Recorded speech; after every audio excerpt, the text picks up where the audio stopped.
Hi there, ladies and gentlemen. This is Eastwood for Life fan back with another Westerns for Life feature, which is the collaboration that I'm doing with my good buddy Dan, Physical Media for Life, where the two of us are sharing our passion for movies, American Western movies, and also spaghetti Western movies.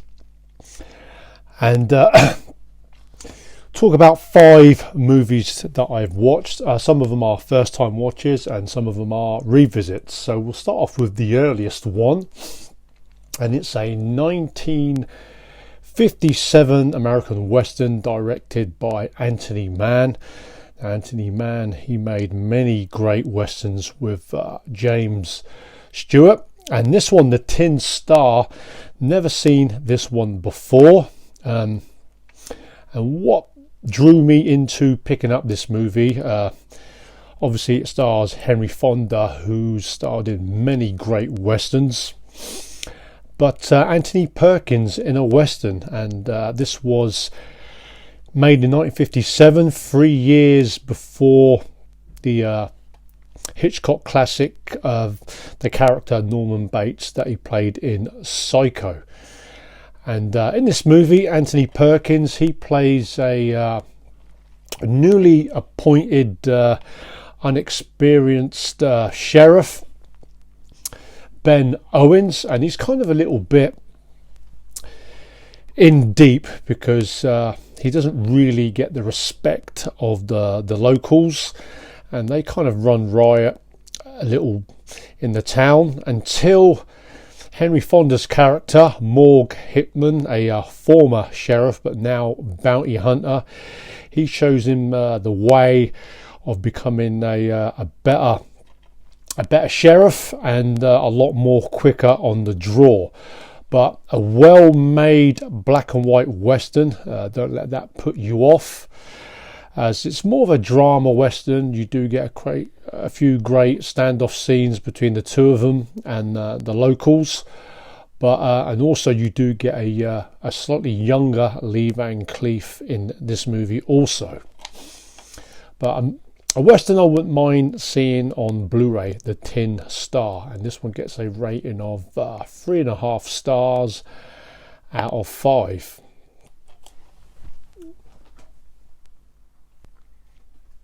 The next movie is Nevada Smith, made in 1966, is your more typical revenge and action western starring Steve McQueen.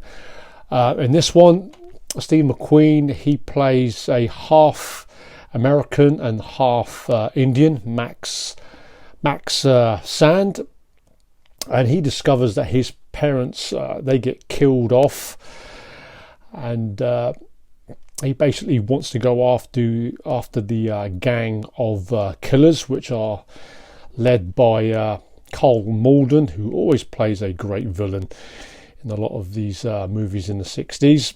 And also in the gang, you also get Arthur Kennedy and Martin Landau. So yeah, Max Sand, who played by Steve McQueen, is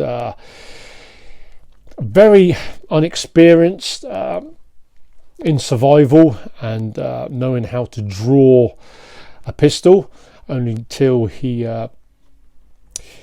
meets a local gun merchant who shows him how to survive and become an experienced gunfighter, and then he goes after the gang. But this is, like I said, your typical revenge western, and if you love Steve McQueen, then this movie would definitely be one to watch. But it's not a classic western, but it's highly entertaining, this one, Nevada Smith, and I wouldn't mind seeing this one on Blu-ray also. And Nevada Smith gets a rating of 3.5 stars out of 5.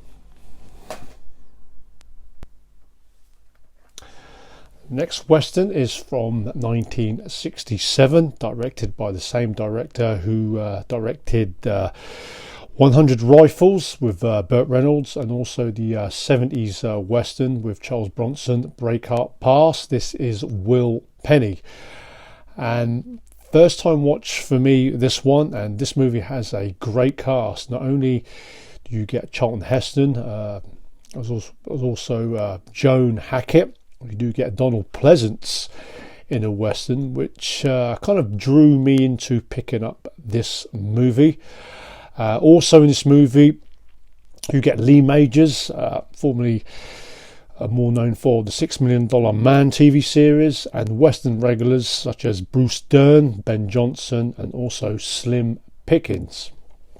And in this one, Charlton Heston, he plays a aging cowboy who's out of work, and he takes on the job role of keeping trespassers and squatters out of a owned land, where this land has a few cabins, where he discovers a single mother played by Joan Hackett and her son, and he kind of tells them to move on. And then Will Penny, he comes across a gang of outlaws, which is led by Donald Pleasance, who plays a religious outlaw, which they leave Will Penny for dead almost. And then the single mother and her young son, they take him in, where they kind of patch him up, and they try to get him well again, only for the possibility of Will Penny to track down the outlaws again. But again, this one's a very well made Western. This one, Will Penny, you do get some great landscape shots, and it's kind of like a romance and action Western with a great cast, this one, and very entertaining Western, this one. And this one gets a 3.5 star rating out of 5 also. The next Western is a Western made in 1980, starring Steve McQueen in one of his last roles. This is Tom Horn, based on a true story.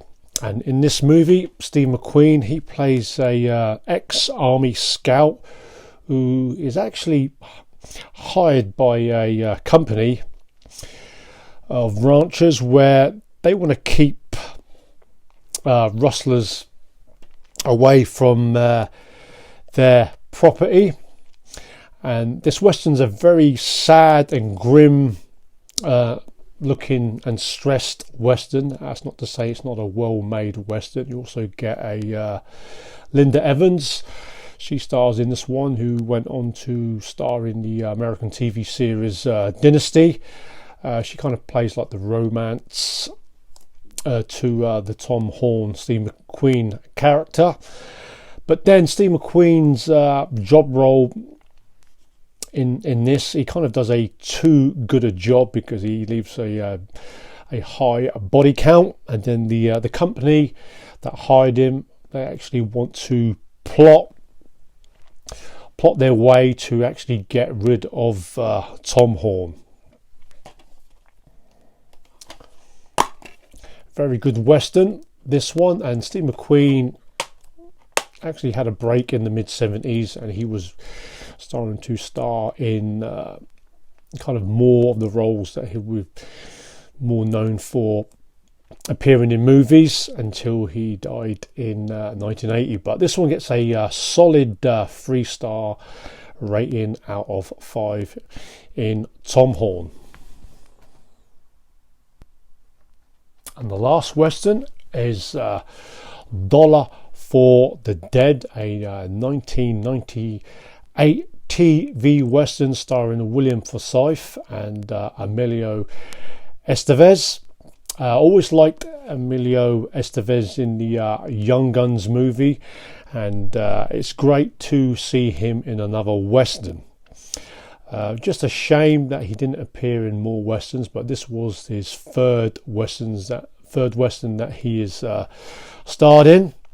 And this Western is actually kind of like a homage to spaghetti Westerns. One can tell in the action scenes in this one, and the budget, obviously it being a TV movie, kind of the action scenes do suffer somewhat in the quality, and it's about a quick on the draw gunfighter played by Emilio Estevez. He teams up with a ex-Confederate soldier in William Forsyth, and then they go after some hidden gold. But they kind of try to do the action scenes in the style of John Woo, but you know, with a limited budget, it kind of fell well short. But Dollar for the Dead gets a below average rating for me, a 1.5 star rating out of 5. So guys, there are 5 westerns that I've recently watched. I will leave the trailers for all 5 of those movies in the description box down below. If you checked out these westerns before, let us know on your thoughts, but you'll definitely be seeing some more western content on the channel in on a more regular basis. So guys, till the next video, and keep it westerns for life. Take care.